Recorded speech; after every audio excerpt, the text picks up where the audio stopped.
Welcome to Sparks of History. Joining us today is Vijeta Uniyal, Distinguished Senior Fellow at the Gatestone Institute International Policy Council and founder of Indians for Israel. Mr. Uniyal, in the words of the Jerusalem Post, is widely considered one of the leading experts on Israel-India relations. Thank you very much, Mr. Uniyal, for being with us today. We appreciate it. Thank you, Ari, for having me. It's a pleasure. I'm just going to throw out a few questions and we'll take it from there. Perfect. Great.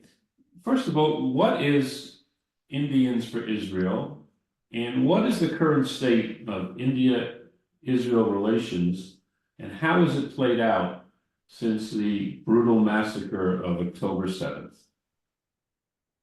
There's a lot of questions there, so let me just unpack it. Indians for Israel is an initiative. It's a social media initiative. It's a social initiative. I started around 2012, before 2012. Around that time, the idea developed. So that was a time when there was a Gaza conflict, and I'd moved recently to Germany, and I, on the streets, noticed anti-Semitism rampant, especially among the immigrant community. And being an immigrant myself, I thought something needs to be done about it. And I started organizing first on blog posts and that sort of thing. It used to be WordPress before, so that's an older version. And then somehow I realized that many people in my community also wanted to share, and they wanted a platform. So we went into social media, Twitter, Facebook, and that's how we started organizing people in our community, especially in journalism, media, social life, political life, religious life. So we started bringing people together and did some projects together. We had some initiatives. We even organized a rally, pro-Israel rally in Calcutta. So we went from social media to social aspects. It's a kind of a platform we give to people in our community, in Indian diaspora and Indians back home, to come together in solidarity with Israel. So that's an initiative. We try to bring people from all walks of life, political, religious beliefs. So we are open for everyone, as long as they agree and we have a common understanding around combating anti-Semitism and common issues of India-Israel relationships. So that is the Indians for Israel. And the current state of India-Israel relationship. Well, there is a political aspect, the diplomatic aspect of it. That's the government's job. But as far as the public is concerned, ever since this October 7th massacre took place, the attacks and the crimes that we learned about, I think there was genuine response from Indian community throughout, be it in diaspora or at home, on social media, and even on the streets. Indians came out, particularly from the Hindu community, but also from other communities, came out in support of Israel. And I think there was a great understanding even among Jewish friends who also knew that we are in solidarity with them. So that way, I think Indian community stood with Israel. The second aspect is a governmental diplomatic aspect. There are many things which one could desire should have been done, but that is the part of our initiative to speak to our government, our elected representatives, our community leaders to take a stand. That's our job. So that's two aspects of it. So that's more or less, I think I covered more your three questions. But we can go into. How did you come to this? What is your background? How did you come to? I took a long route.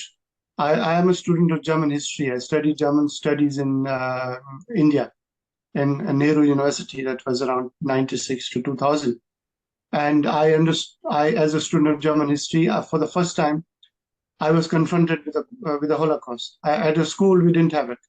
So even in our history lesson, we didn't learn anything about it. It's just the Second World War.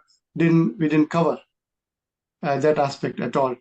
And it was in college that I got confronted. It was like a shock to me.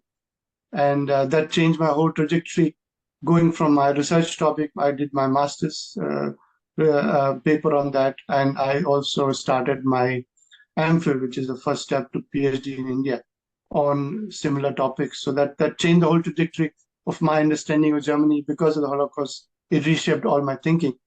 And after that, I joined German Goethe Institute. It's a German cultural center all over the world. So in Calcutta, I became head of the library there.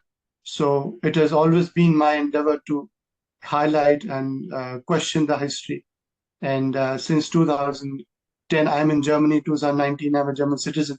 So I feel a certain amount of responsibility for the past. So that is my aspect of it. And especially when I came to Germany, I saw young men, migrant men, on the street calling for destruction of Israel and particularly killing of Jews, which I never thought was possible in German streets. And I saw everybody in my community was in German. Majority community was silent, looking the other side. So I think that is unacceptable. So I thought as an immigrant, you need to take a stand and say this is wrong as an immigrant. So that's how the journey started. And I'm not a kind of guy who can take up people on the streets. So only thing I can do is write. So I started writing a diary, which became an online diary.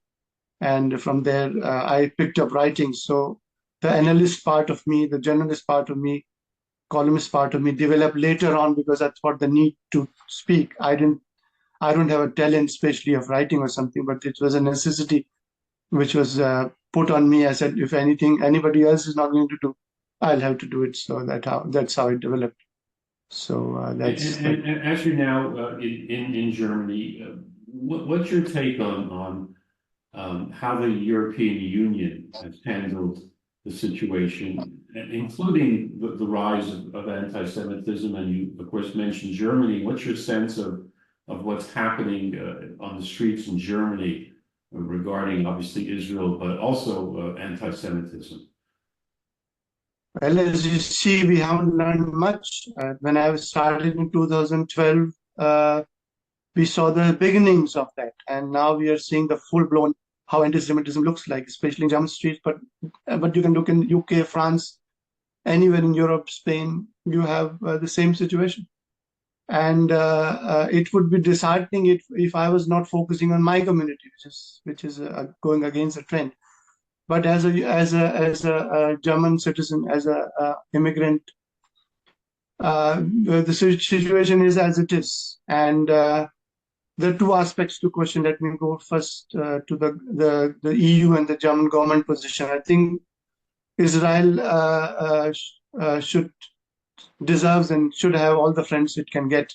So if German president and government has made those kind of statements, I think that's a good thing, and it should be encouraged. If EU president has taken a position, commendable. That is something to be appreciated.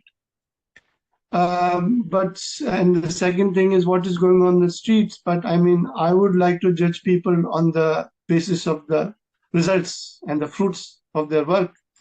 And European leaders have spoken very nicely, eloquently, and taken moral position, commendable indeed. But if you see, they have not done anything to stop what's happening on the streets. For me, a simple example, I give you a simple example. I went to a pro-Israel demonstration near my city. I went to a next town. I live in a smaller one. So I wore a kippah for starting of the meeting before I dressed up and before I went out of the house. So I showed my wife. I said, "How does it look?" So she's German. The first reaction was, "Don't get beaten up."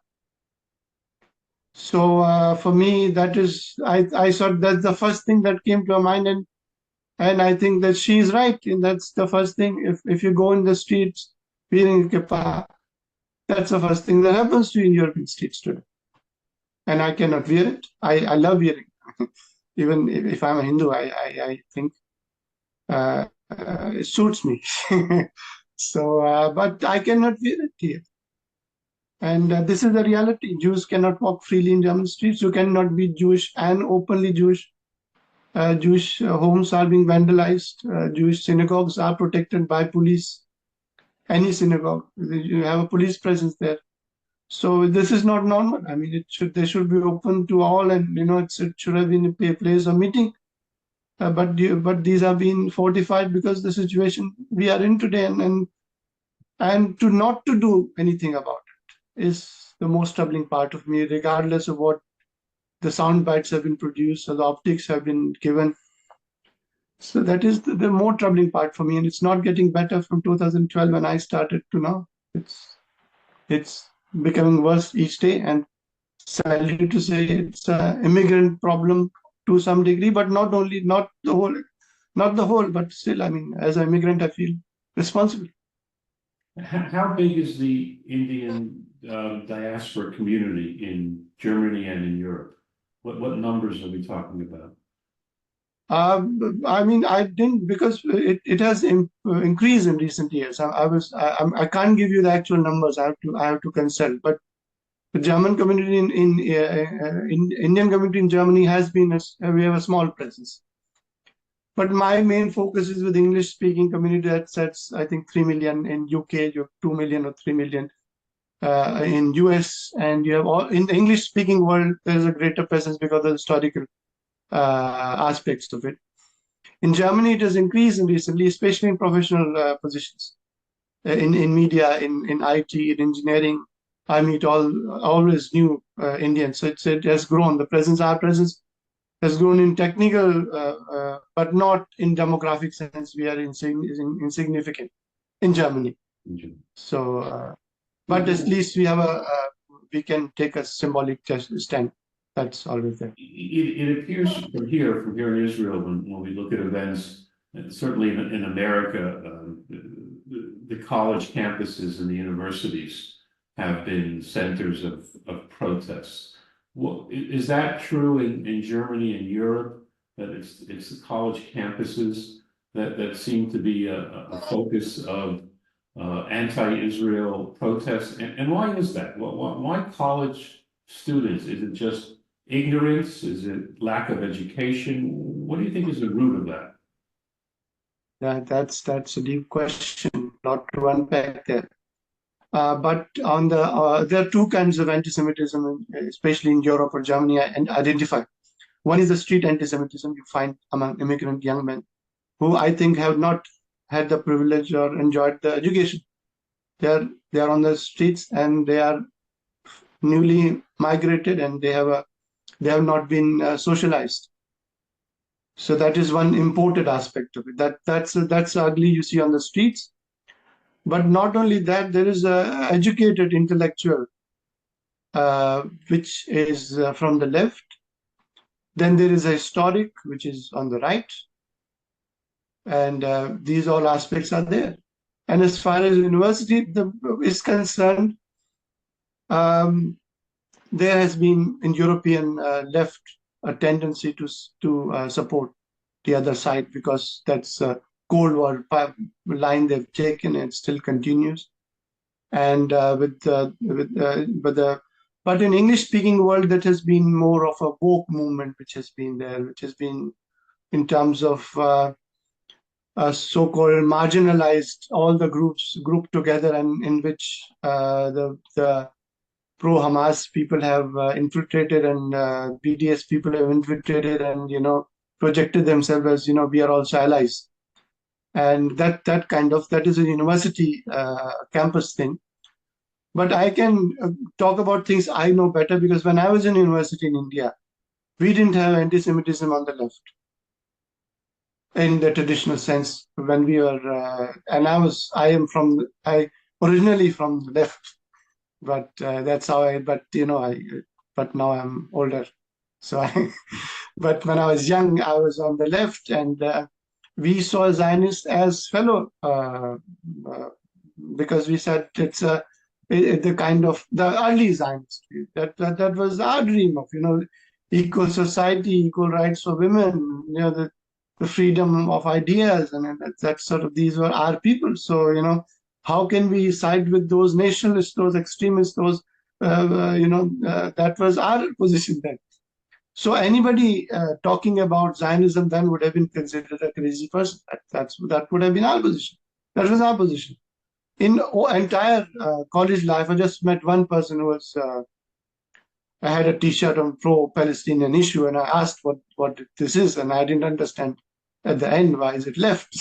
So we didn't understand then. But things have changed a lot, and many people who were left at that time, and I knew personally, are now in those movements, BDS and then Palestinian Solidarity Movement and that sort of thing. Some of them even prominent.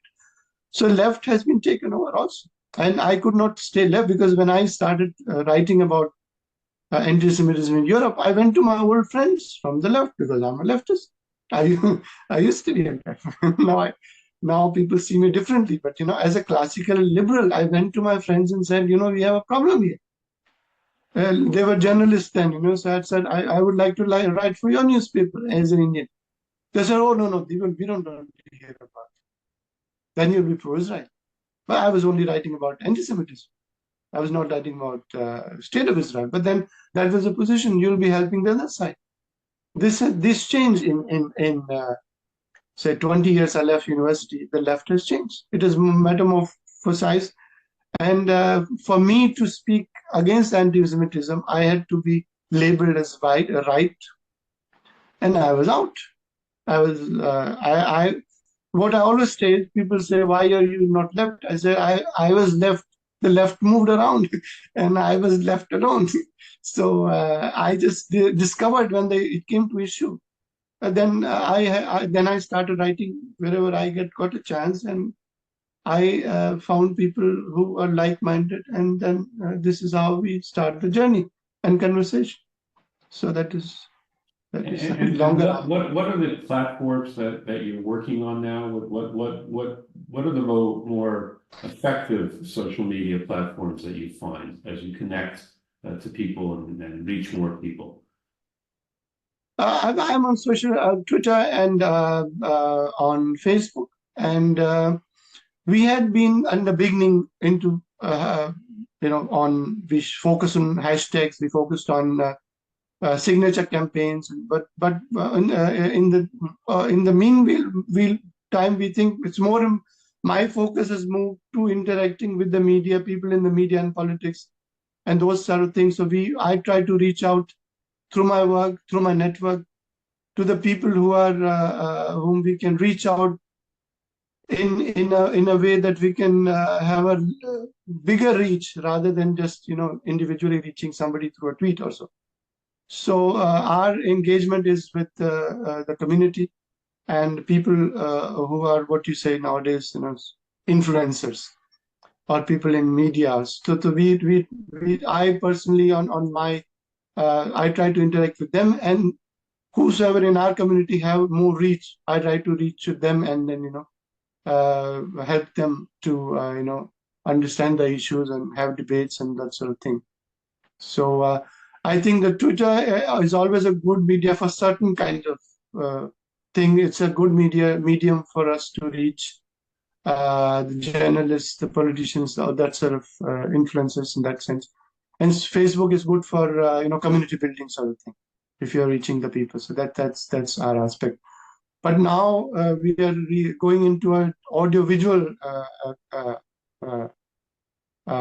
generation now. People, I think the last person who is reading and writing, younger people are consuming information through TikToks, and that sort of thing. So I'm too old for that sort of thing, and I don't have the optics to attract people through my personality. So I'm still sticking to writing. Yeah. And as one of my Jewish friends said, I have a face for the radio. So that's what I do best. So let's stick to what you do.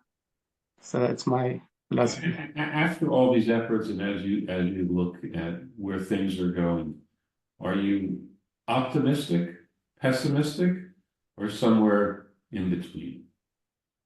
Oh, where do we unpack this one? No, the point is, when I began, I was a naive person, and you go into Twitter debates, and you think you can change people. You learn, you study, and you think some fact is going to hit them, and you're going to win a debate. But I would say a realistic pessimist and optimist all in the same, because if I was pessimist, I wouldn't be getting up and doing the job. So that way, I'm a optimist. The second thing is optimist in terms of that I can change the hearts or minds of people who are anti-Semites. And I have a particular definition of an anti-Semite. That is, if somebody has built his personality around that, if somebody finds that his misery or misery of his society or people, if we find Jews to be responsible or a particular imaginary Jew to be responsible, I cannot change it.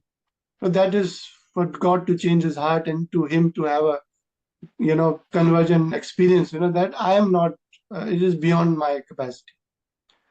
So I would speak to larger public. I will continue to write and disseminate my ideas and interact with people who are like-minded and people we can win over. But I've given up to one aspect of writing. My point is, after October 7th, you still have to convince somebody. It is beyond my capacity.